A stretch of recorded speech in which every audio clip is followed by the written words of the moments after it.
Vertigo is a psychological thriller directed by the master of suspense Alfred Hitchcock. The film was released in 1958.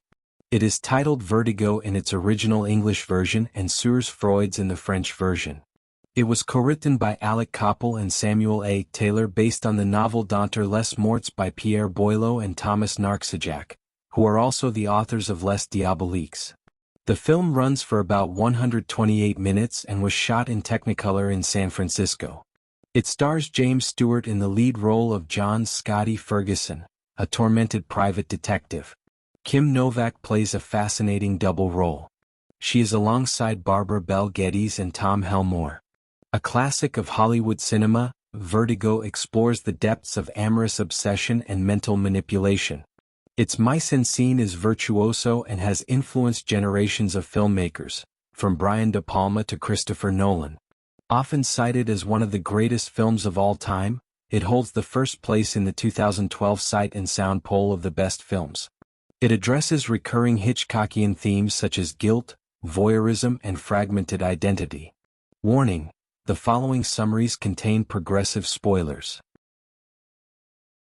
Imagine a private detective, Scotty Ferguson, played by James Stewart.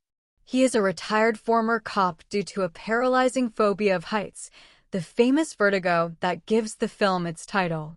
Hired by an old friend, Gavin Elster, to discreetly monitor his wife Madeline, played by Kim Novak, an elegant and mysterious woman who seems haunted by a spirit from the past, Scotty quickly finds himself captivated by her ethereal beauty and erratic behavior.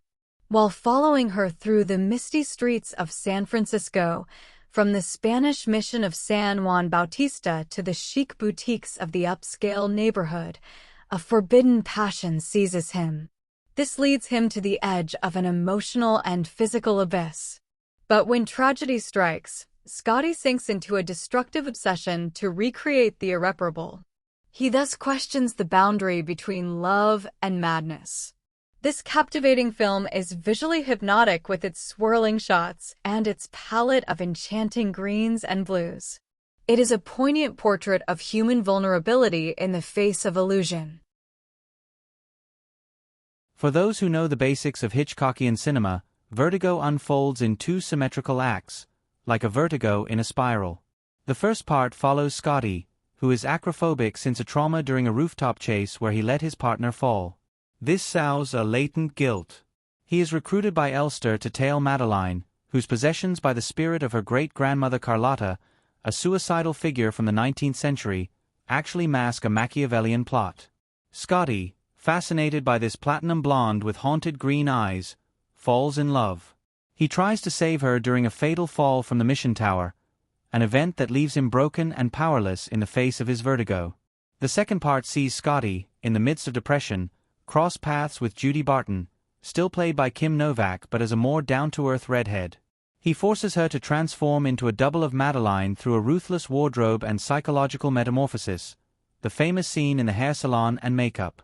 Central themes: obsession as an incurable disease, the manipulation of women by men because Elster orchestrates everything for a perfect murder, and the impossible mourning that loops into an expiatory suicide in Bells. Hitchcock excels here in psychological suspense, with visual motifs like spirals and mirrors that underscore the instability of perception.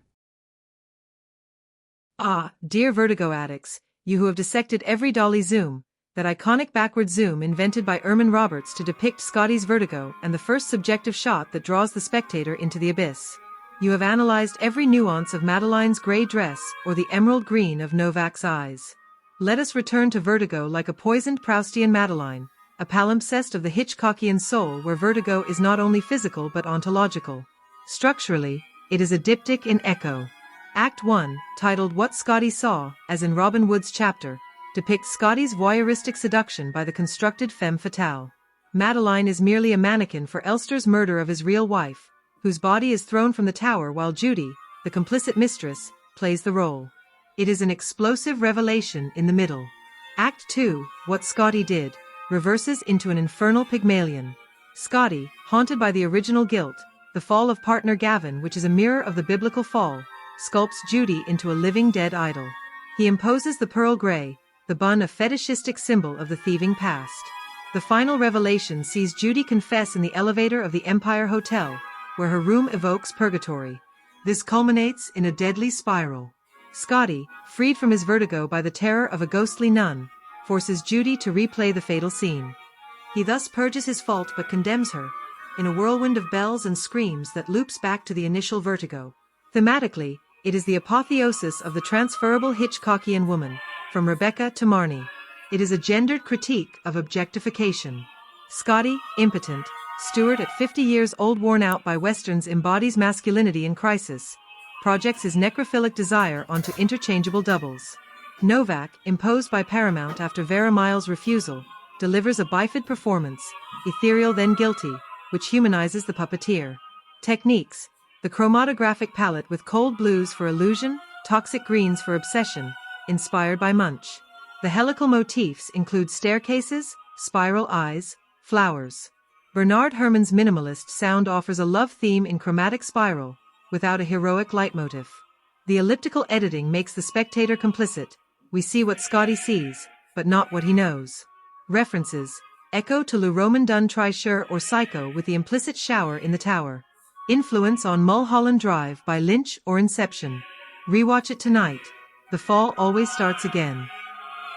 And now the global timeline of the movie is for you. It is broken down in 4 parts for a better clarity. It is full of spoilers. Act 1. The foundational trauma and the establishment of disequilibrium, prologue and exposition.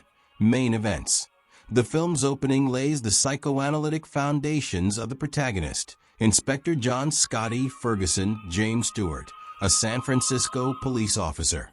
During a frantic pursuit across rainy rooftops, Scotty, in attempting to apprehend a suspect, slips on an unstable tile, precipitating the fatal fall of his colleague.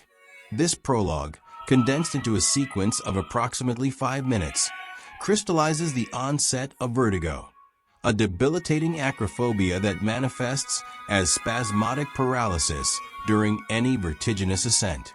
Thematic and narrative analysis. From a Freudian perspective, this inaugural incident functions as an originary trauma, analogous to the castration complex or the compulsive repetition described by Sigmund Freud in his work Beyond the Pleasure Principle, published in 1920. The vertigo is not merely physiological. It embodies an ontological flaw, a subjective abyss where the subject confronts annihilation. This act establishes the disrupted equilibrium, paving the way for the narrative intrusion of Gavin Elster, Tom Helmore, a naval magnate who recruits Scotty for private surveillance. And now, the second part, Act 2, the surveillance and the romantic illusion development and rising tension. Main events. Elster entrusts Scotty with the task of tailing his wife, Madeline Kim Novak, whom he suspects of spiritual possession by the spirit of Carlotta Valdez, a historical figure from the 19th century. Carlotta, a mistress abandoned by a wealthy lover, committed suicide in 1857 after losing her child, leaving a spectral legacy. Scotty tracks Madeline through San Francisco's landmarks: the Mission Dolores tomb visit, the Legion of Honor Palace, contemplation of Carlotta's portrait, and Fort Point beneath the Golden Gate Bridge, where she plunges into the bay. Scotty rescues her, initiating a fleeting idyll. Excursions to Muir Woods and Cypress Point. Confession of an oniric nightmare about the San Juan Bautista mission. Culminating at this mission, Madeline ascends the bell tower. Scotty, paralyzed by his vertigo, watches helplessly as she suicides. A fatal plunge. Thematic and narrative analysis. This phase unfolds the motif of the doppelganger, spectral double, prefiguring postmodern twists of fluid identity. Hitchcock employs a pictorial aesthetic, low-angle shots, chromatic palettes dominated by green, the color of obsession and jealousy, to depict Scotty's voyeuristic gaze. The coroner's inquest classifies the event as suicide, exonerating Scotty, but amplifying his Oedipal guilt. Narratively, this act definitively breaks the initial equilibrium, installing a downward spiral toward neurosis. And now the third part. Act 3, the decompensation and the obsessive reconstruction, crisis and point of no return, main events. Scotty descends into post-traumatic catatonia, hospitalized and cared for by Midge. Released after months, he haunts the Madeline-linked sites, victim of hallucinations. A chance encounter with Judy Barton, also Kim Novak, a department store employee with a vaguely similar physique, reignites his drive. Scotty imposes a metamorphosis on Judy, blonde dye, twisted chignon, Victorian wardrobe, recreating her as a facsimile of Madeline. Their liaison intensifies until the revelatory flashback. Judy was merely an impersonator, Elster's accomplice in a murder disguised as suicide. Elster, weary of his true wife, strangled her before hurling her corpse from the tower, exploiting Scotty's vertigo as a foolproof alibi. Judy, genuinely in love, had destroyed her confession letter. Thematic and narrative analysis. Here, Hitchcock interrogates the performativity of gender and identity, anticipating Judith Butler's theories in her work Gender Trouble, published in 1990. Scotty, as a mythical sculptor, echoing Pygmalion, externalizes his trauma through a mise en abîme, duplication as pathological repetition. The flashback, a quintessential Hitchcockian narrative technique, as in Psycho from 1960, subverts the diegesis, revealing the deception, not a supernatural haunting, but a capitalist conspiracy. Thematically, this exposes the fragility of the masculine gaze, trapped in a scopophilic fetishism, where love is projective illusion. The fourth part is the last one. Act 4, the confrontation and the ambiguous restoration, resolution and denouement, main events, a jewel, the Carlotta necklace worn by Judy, triggers Scotty's epiphany. He takes her to San Juan Bautista for a cathartic reenactment of the fatal scene, accusing her of duplicity and betrayal, comparing her to the whore Carlotta. Forced to ascend the tower, Judy confesses her mercenary role and abandonment by Elster. At the summit, the sudden appearance of a nun, ghostly silhouette, causes Judy's plunge, mimicking that of the original Madeline. Scotty, free of vertigo for the first time, gazes into the void screaming, as the mission bell tolls. Thematic and narrative analysis. The climax enacts an incomplete Todorovian resolution.